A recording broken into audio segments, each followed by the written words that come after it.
So everybody, what's happening today is my 2001 Jeep Grand Cherokee. I'm going to replace this gasket, which goes on the transmission pan down here. So I'm going to remove this transmission pan, and while I have it off, I'm going to clean the mating surfaces for the gasket, and also I'm going to install a drain plug so that next time it doesn't make a humongous mess everywhere when I go to change out the transmission fluid for whatever reason. The reason I'm doing this today is because, as you can see on the back of the pan, I'm getting a couple of drips, and it's leaking onto the driveway a little bit, making a bit of a mess. That stinks. Nobody likes that. So I'm going to attempt to rectify the problem by changing the gasket. Someone's had this gasket off before. You can see they gooped it all up and they put it back on.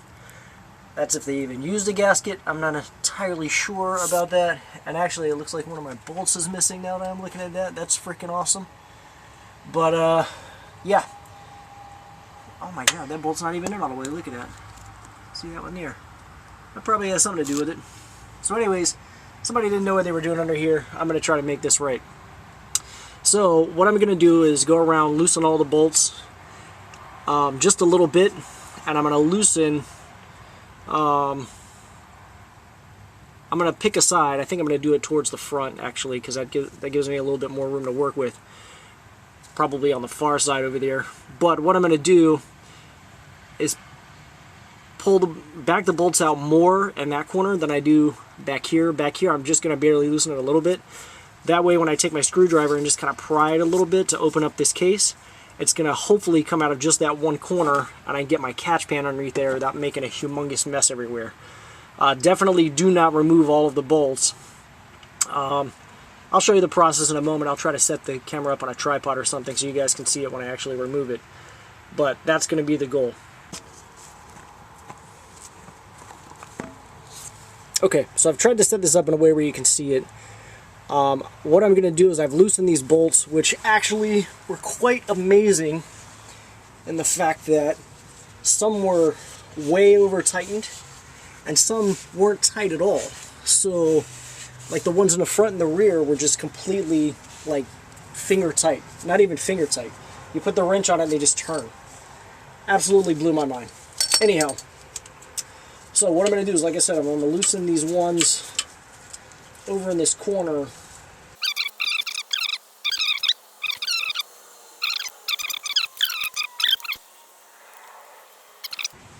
Just going to take a flathead wrench and ever so gently. You don't want to scar the mating surface. Obviously, you just want to get that in there just enough to kind of wiggle it and have it come loose. Which I think I'm going to have to go around the other side to do it because I can't see what I'm doing. And I'm trying not to cover up the camera for you guys.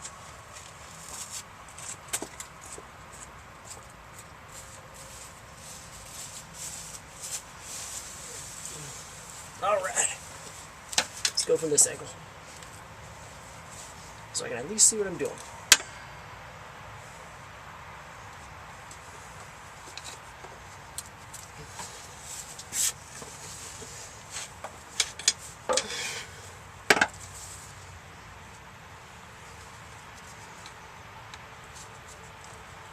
We've got all this goop all over it. Well, I don't know if they used a gasket or if they just put this crap all over it. I'm not sure what the hell they've done, honestly.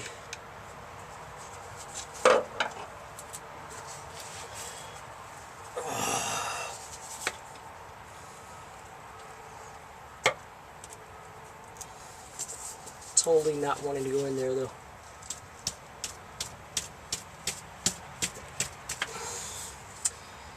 And it's making me look like a fool. That's awesome. I think what it is this, they use some kind of silicone or RTV, and it's just creating like a really tight bond. Ah, there we go. Plan looks like it is a success. So this is what you want to do, just kind of get it to where it's just draining out from one corner, like this. Now I'm getting a couple of drips on the driveway, but it's not too bad. Just make sure you keep repositioning your pan. And just kind of let this drain out. It may take a while, but I'd rather have it take a while than just get transmission fluid everywhere. just pressure wash my driveway. It's looking good. I want to keep it that way.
Now, if you're like me and you have a smaller drain pan, such as this one, that is not going to hold all the fluid that's going to come out of the transmission. I'm not sure how many quarts are coming out, but as you can see, my oil pan is completely full. So what I did was I kind of snugged back up the bolts a little bit to get it to stop dripping out. You may want to throw a couple rags underneath there while you're dumping out your first pan, just in case. I'm not going to, because I already have a little puddle underneath the Jeep. You can see it right there that I might have to throw some cat litter on, get it to absorb out of the driveway. But I'm going to go ahead and dump out this pan and continue the process until fluid stops coming out.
Okay, so I actually just went ahead and removed all the bolts because it was stuck up in here pretty good with the silicone garbage on it.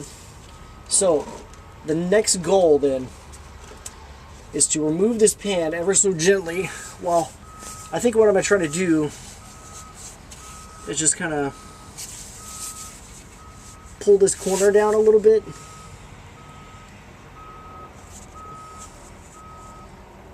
While holding up the other side. I'm not sure how well this is going to work, to try to get most of that fluid out. And it may actually be a good idea to put one more bolt up on this side of the corner right here so it doesn't completely fall. I think I'm going to do that. I'm just going to put one over on this opposite side in the opposite corner. Just put it in a few turns so that the pan just doesn't fall completely in your face full of transmission fluid, because that would not be good. So I'm just going to stick one bolt in here a few turns, make sure it's not going to back out on me. And then what I'm going to do is use my screwdriver once again to ever so gently pry this and get this one side to come down some more, because it did not get all of the fluid out of the pan, obviously. So get it to come down a little further.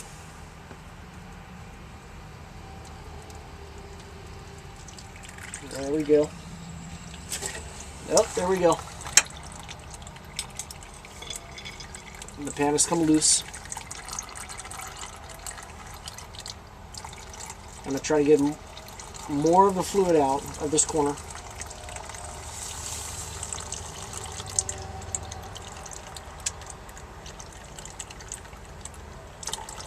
Gently bring it down like I'm doing. Alright, now it's resting on that bolt. I'm going to let this drain for a second. And then what I'm going to do is push it back up, remove that one little bolt that's holding it, and I should be able to lower it from underneath the Jeep at this point without making too big of a mess. You're going to still have some residual fluid in this pan, so you have to be careful. You can't just tilt it any which way. You're going to have to keep it facing upward. I think that's probably good. So I'm going to push it back up a little bit, stop this flow of the fluid, kind of wipe it off a little. We'll remove this one bolt that I put in there a few turns, and we'll get this thing out from under the Jeep and install that drain plug that I was talking about.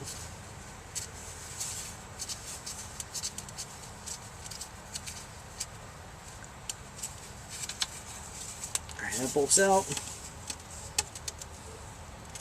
And it's still stuck on this side a little bit, so ever so gently try to get it to come off there. And there we go. I got stuck on the exhaust there. And alright, the pan is off. It's kind of dripping down into the pan, some of the fluid. So you might want to give that a little bit of a wipe and try to get some of this fluid down out of the pan still into your catch pan. Like so. I apologize if you can't see that camera angle. It's tough to kind of get the camera to stick in here and do what you want it to do while you're recording and while you're working on the truck. Somewhat difficult of a task, so I apologize if you can't quite see what's going on there. Hence the narrative. But yeah, I'm just kind of drying off some of this stuff so it doesn't drip all over the place. Might not be a bad idea to just kind of stick a piece of cardboard underneath there while you're installing your drain pan. Now would be a good time as well to install new filters. There are two filters in this one that kind of looks like an oil filter, and then one traditional, more traditional style filter. So it definitely would be a good time to change those out while you've got this. My goal was just to fix the leak, so I wasn't planning on dealing with that as of right now. But it might not be a bad idea. Alright, so I'm going to go clean this pan up and get it ready to install that plug.